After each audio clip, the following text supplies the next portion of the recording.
So we've been listening to, in the last three verses in chapter 8, that is 23 to 25, we categorized work ethics into sattvic, rajas, and tamas. Sattvic is the one that comes to work, does not worry about rewards, does their duty day in and day out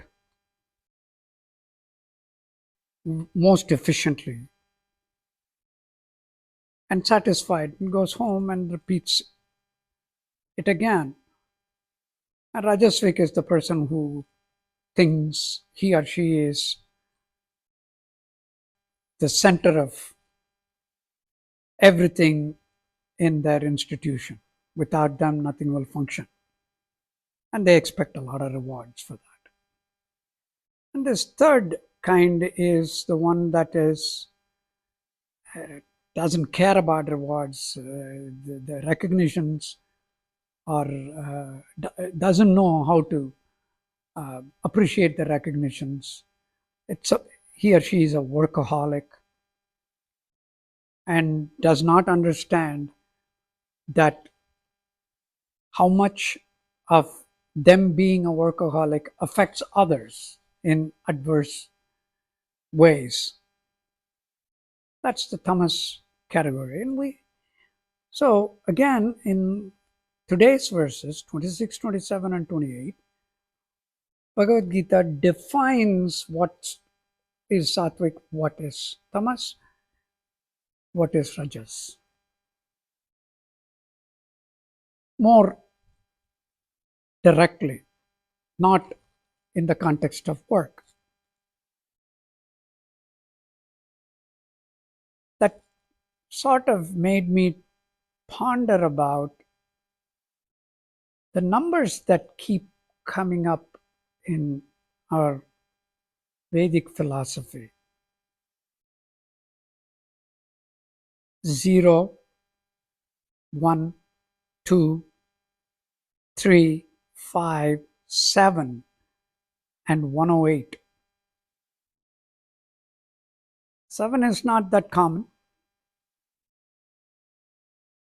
108 because, we do Gayatri 108 times and many other things 108 times. Why 108?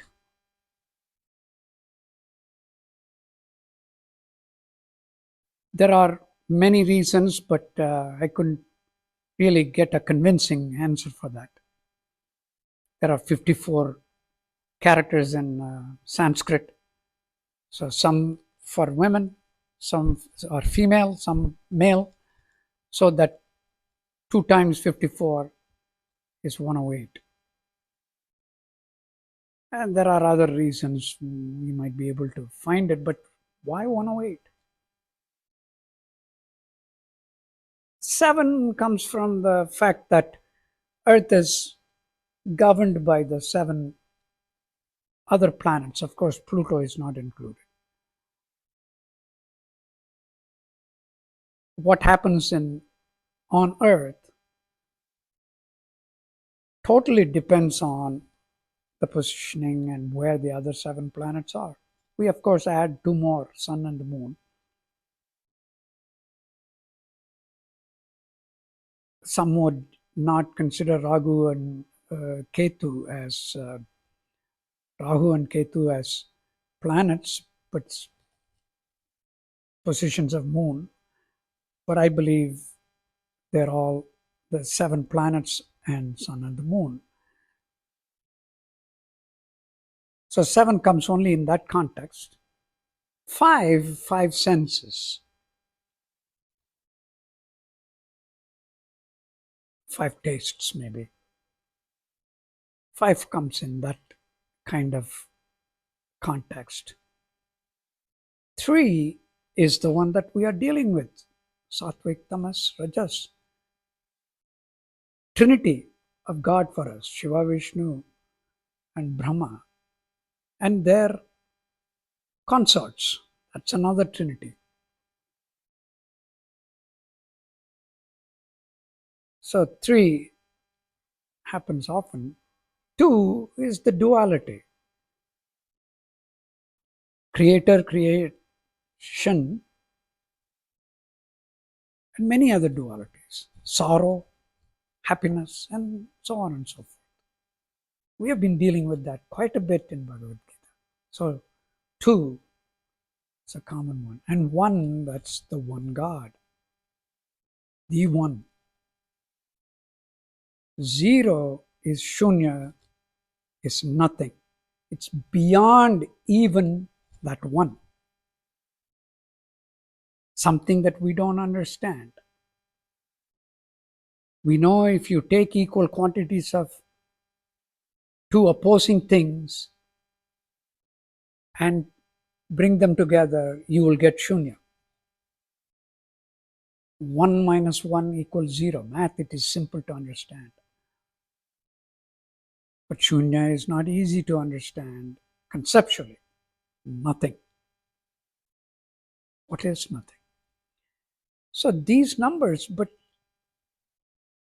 we get to deal with the trinity of characteristics in the Bhagavad Gita often. So what is sattvic? Bhagavad Gita defines a sattvic person as one who is detached, no arrogance, strong and very enthusiastic, unaffected by triumph or defeat. This Rajasvic person, the Rajasvic person is the one who expects a lot, expects rewards,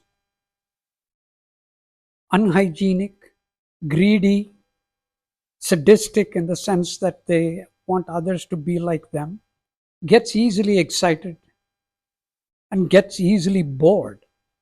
These are the Rajasvic characteristics. And the one who is incapable of discipline, wild, illiterate, manipulative, finger pointer, so put the blame on somebody else, lazy, self-pitying, someone who procrastinates, that person is tamasvic. In today's verses, I tend to see some kind of ranking. At least our human mind seems to think that one of them is better than the other. Whether it is really true or not, I don't know. I cannot judge that. Although, in each one of the categories, there are many things mixed. For instance, Rajasvik is unhygienic.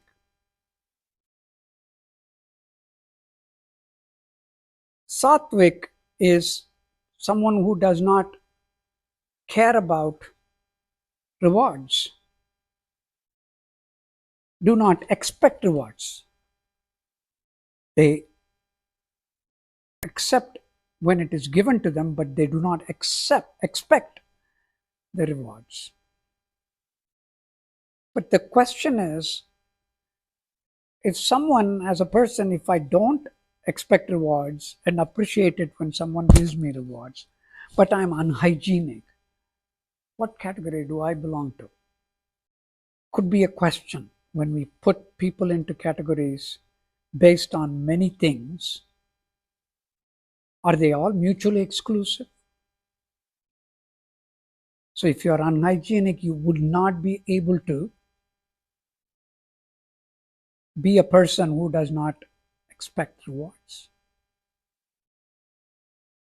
It's not easy to understand that, but Bhagavad Gita defines them as explained.